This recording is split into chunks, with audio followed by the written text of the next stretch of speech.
अपराधी माफियाओं का सफाया, जमीन, गिट्टी, पहाड़, बालू, शराब माफियाओं का सफाया नालंदा से ही हो।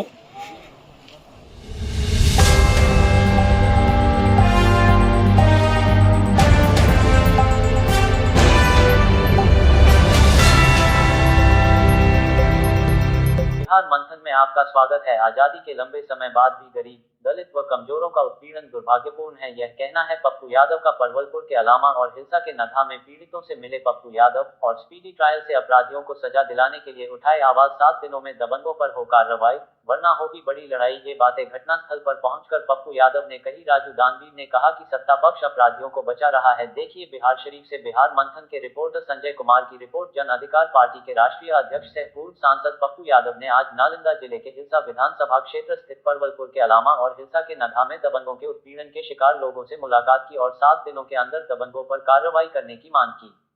उन्होंने कहा कि एक ओर जहां परवलपुर में अपराधियों ने खून की होली खेलते हुए 3 लोगों को मौत के घाट उतार दिया, वहीं दूसरी ओर नगहा में दलित वीरेश राम को तेजाब से नहलाकर मौत के घाट उतार दिया गया।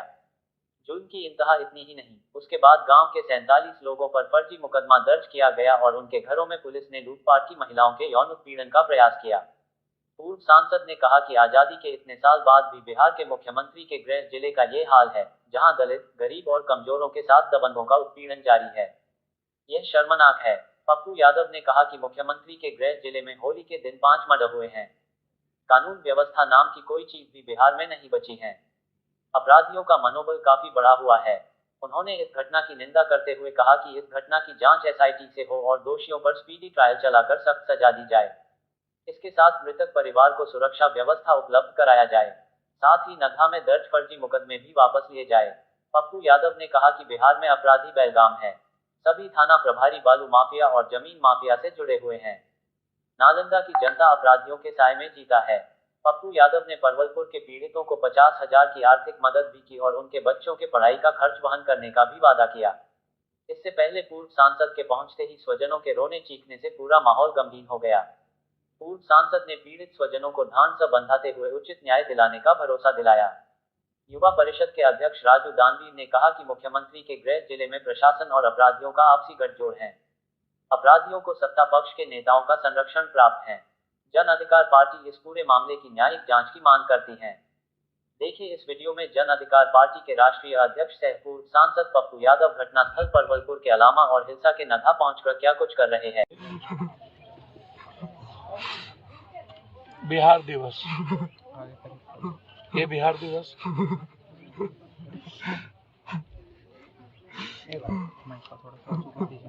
आजाद हिंदुस्तान के बाद 1952 में भी आतंक और 2022 में भी आतंक। जब जब गरीबों ने आजादी से जीने की कोशिश की, तब तब मौत। 90 वर्ष बूढ़ों को थप्पड़ मारना, गांव के बुजुर्गों को धमकाना, कितना आतंक। ये आतंक तो मैंने दुनिया में भाई आज भी सही किसी ने कहा कि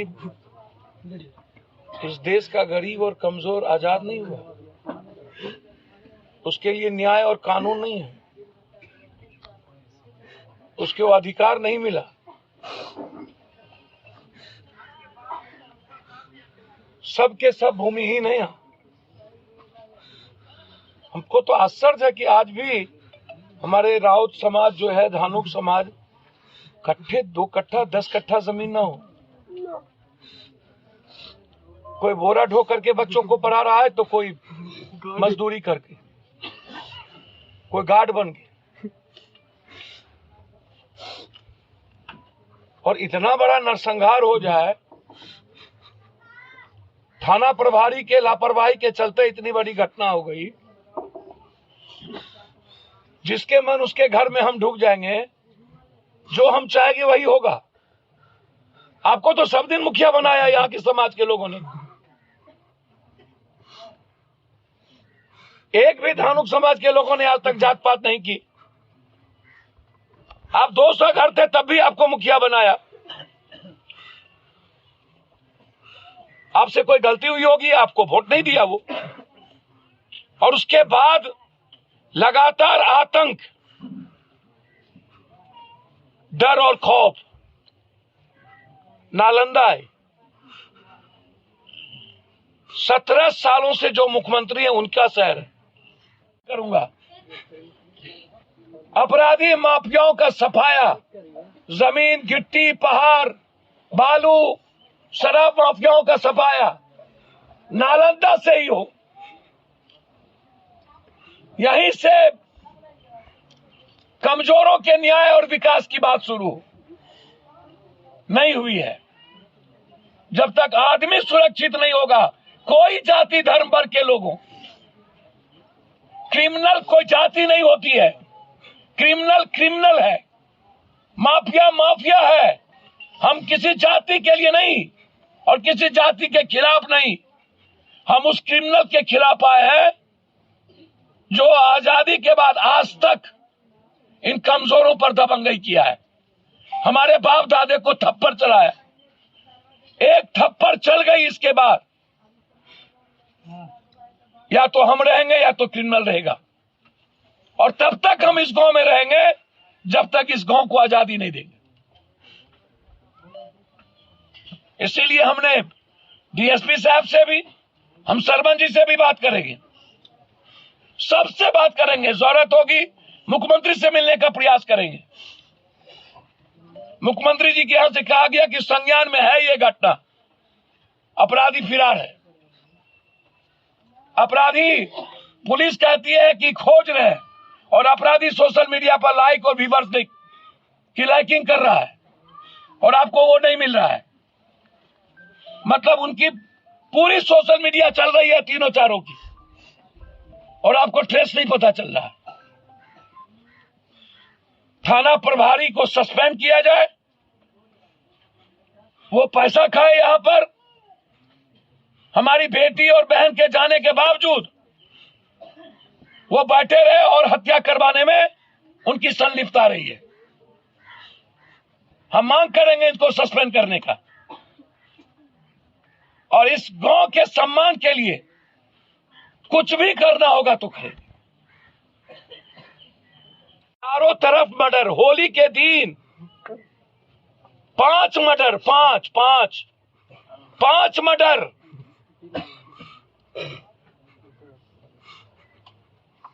यही बिहार है।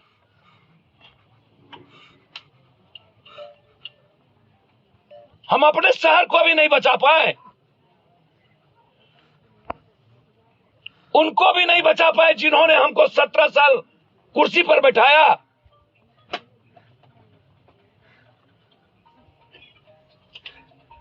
आप न्याय तो कर दीजिए, सिर्फ एसपीडी ट्रायल कर दीजिए, वारंट कुर्की लेकर के घर ढाइए। सारे मर्डरर भागे हुए हैं,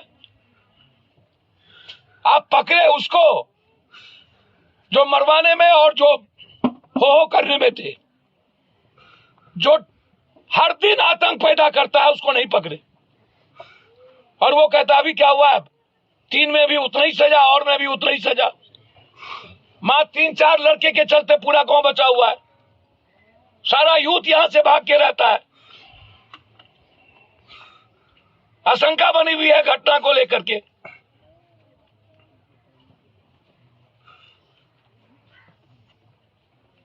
जब गरीब और आम आदमी बचेगा ही नहीं तो फिर ये कुर्सी किस बात की।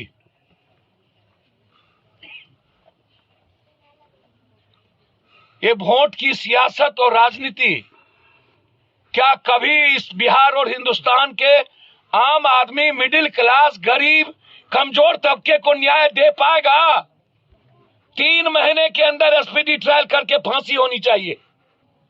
जो लोग मरे हैं 20-20 लाख का मुआवजा, उसके परिवार में एक नौकरी, सपना था पढ़ने का। और यहां पर था एक फाड़ी, तब तक यहां पर गार्ड की व्यवस्था रहे जब तक कि यह अपराधी को सजा नहीं होती है। यहां से फोर्स को नहीं वापस किया जाए। एक एक घर डरे हुए हैं, अपराधी माफियाओं से और दबंगों से, दलालों से कोई समझौता नहीं होना चाहिए। मुझे आश्चर्य है कि हमारे मित्र, हमारे भाई जैसे सभी लोग जो यहाँ के MP MLA मंत्री संतरी हैं, वो अपने इस परिजन को देखने तक नहीं आए। बाहर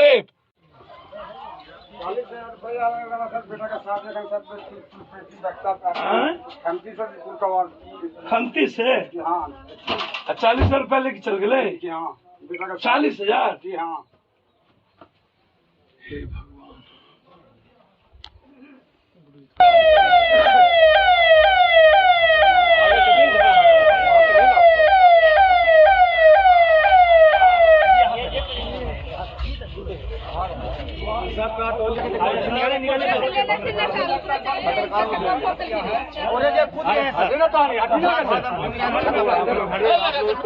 कितना है आप लोग? बाप के हैं आपके? हाँ सर। बोलो। पूछा कनवा लिए, सब ले लिया, सब हाँ किलल के कनवा लिए, सब गहना सब साफ कर लिया। तोहर इनकर भी है, सब हमानी के सब एजा पर सब गांव के। देखिए ना अंदर जाके सर, पेटिया खुले लग छितरा ले। बच्चा कभी मारा है खूब मेरा क्या मार लगे? पुलिस मेरा तीर क्या मोबाइल ले लिया, आप पटक लिया इसको, पानी चढ़ा के लाए अभी पानी चढ़ा के लाए। 8 नंबर के था, 8 नंबर के इसको भी था, सब के 3 गो 4 गो के था।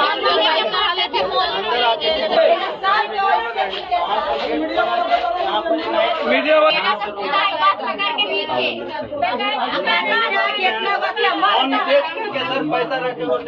देखिए कैसे जाके अंदर जाके देखिए, बोलता है कि गेट नहीं खुलता था, गोली मार दीजिए, रंडी वाला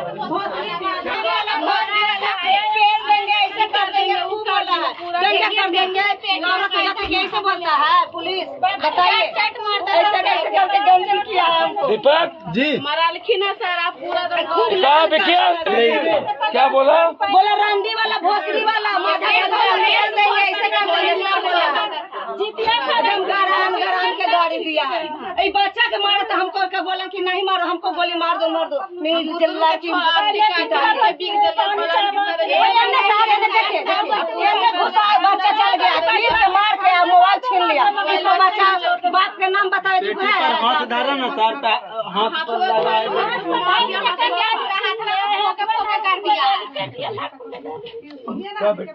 क्या अब आपके हम भाई की तरह हैं। 50,000 हाँ ना बांसुरी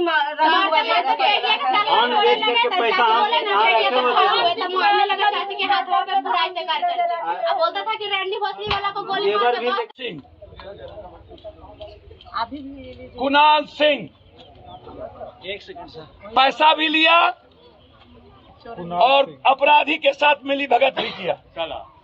हाँ सर, अपराधी से ज्यादा प्रशासन से लोगों का भय है, ग्रामीणों का। इस पर क्या सर, अपराधी से मेरा लोग लड़ लेगा, लड़ लीजिएगा ना।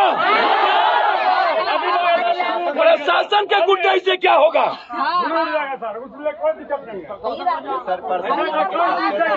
नहीं कर पाए, अगर प्रशासन नहीं रहते ना तो फिर यहाँ पर कुणाल सिंह को नहीं छोड़ेंगे। वो पुलिस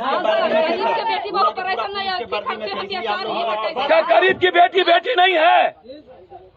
यही है बेटी पढ़ाओ बेटी बचाओ, यही है नीतीश कुमार का महिला सशक्तिकरण, कि दलित की बेटी को पुलिस के गुंडे जुल्म करे।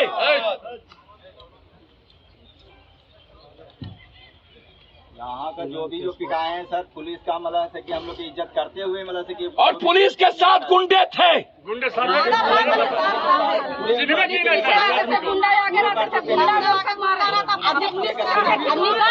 निकाल के अंदर हिला देते, चीन में नहीं सुन लीजिए मेरी बहन की, मेरी बेटी का सर सुन लीजिए सर, मैं चीन ही नहीं देते सर, सुन लीजिए, आपको भी सुनना जरूरी है। लोकल जो बंदा जो थे ना सर, जो गलमुखा लगाए हुए थे, काला पट्टी लगाए हुए थे, पप्पू यादव